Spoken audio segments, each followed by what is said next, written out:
AM news కి స్వాగతం.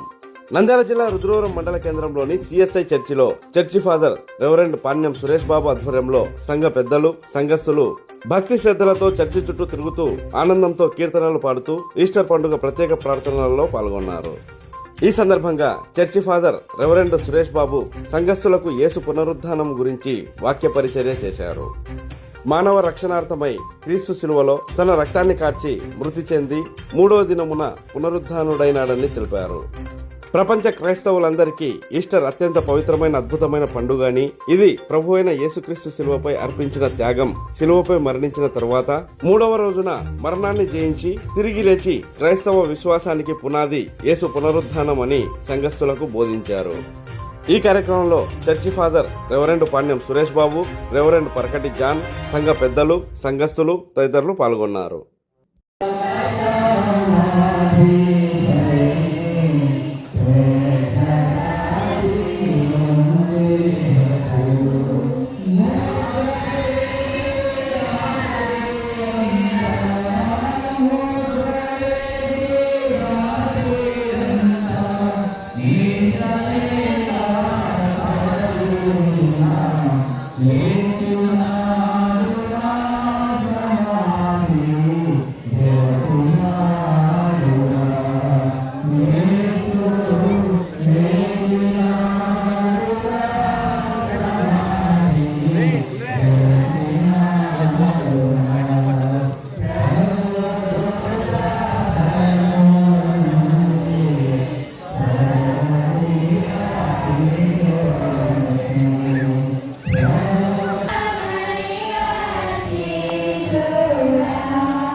విషయంలో మనం తెలుసుకున్నాం. అయితే ఈ దినాలను ధ్యానించే అంశము మరి సృష్టిలోని ఒక ప్రత్యేకమైనటువంటి ఆ స్థితిని తెలియజేసినట్టున్నది. ఈ ప్రత్యేక సమయంలో అధ్యాయము ఆయన వెంటనే ఆ రాయలకు ఊరికి వెళ్ళినప్పుడు ఆయన కూడా వెళ్ళి ఆయన గని ఎద్దకు వచ్చినప్పుడు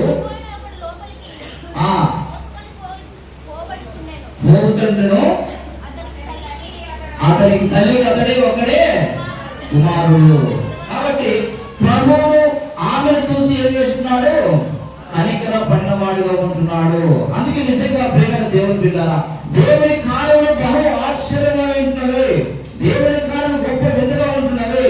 దేవుడు ఏ సమయంలో ఏమి నిర్ణయిస్తారో మనకి ఎంత మాత్రమో తెలియదు. అందుకే ప్రవక్తటువంటి ఎస్ఐ రాసముగా అంటే క్రీస్తు పూర్వం 700 సంవత్సరాల ముందుగానే ప్రవక్తటువంటి ఎస్ఐ ద్వారా దేవుడు మాట్లాడుతుంటున్నాడు. ప్రవక్త ఎస్ఐ రాసిన గ్రంథము 9వ అధ్యాయం 6వ వచనం మనం చూసినట్లయితే ఏదైనా మనకు శిశువు పుట్టెను, మనకు కుమారుడు అనుగ్రహించబడెను, ఆయన భుజం మీద రాజ్యభారముడు, ఆశ్చర్యకరుడు, ఆలోచనకర్త, బలవంతుడు, దేవుడు, నిత్యులకు తండ్రి అనేతనికి దేవుని పెట్టారు. నిజంగా ఆయన జనన విధానం ఒక ఆశ్చర్యం, ఆయన ఒక స్త్రీని ఎన్నుకోవడం ఒక ఆశ్చర్యం, ఆయన లోకంలో మానవాన్ని జీవించడం ఒక ఆశ్చర్యం. యోహానుగా చెప్పినట్టుగా మరి ఆది యొక్క వాక్యము దేవుని వద్ద ఆ వాక్యము దేవుడైనను, ఆ వాక్యము శరీరధారి అయి కృపా సత్య సంపూర్ణుడుగా మమ్మతగా జీవించినటువంటి ఆ స్థితిని మరి యోహాను సువార్తికుడు తెలియజేస్తా ఉంటున్నాడు. కాబట్టి క్రీస్తు తాను జీవించిన కాలంలో మరి చనిపోయినటువంటి వారిని కూడా మరి బ్రతికినటువంటి ఒక గొప్ప శక్తి బట్టి దేవుని మనం జ్ఞాపకం చేసుకుంటున్నాం. అదే లోక సువార్త 5వ అధ్యాయము 40 వచనం 42 వచనాలు మనం జ్ఞాపకం చేసుకుంటే ఆ ఒక సమాజ పథకాలైనటువంటి యాయిరు కుమార్తెను బ్రతికించినట్టు కూడా మనము చూస్తా ఉంటున్నాం. నిజంగా ప్రేమ దేవుని బిడ్డలారా, యోహాను సువార్త 14-11 అధ్యాయంలో మనం చూసినప్పుడు అక్కడ చనిపోయి 4 దినాలు సమాజంలో వచ్చినటువంటి లాజర్ను ప్రభు బ్రతికించినటువంటి స్థితిని మనము చూస్తా ఉంటున్నాము. కాబట్టి దేవునికి అసాధ్యమైనది ఏటు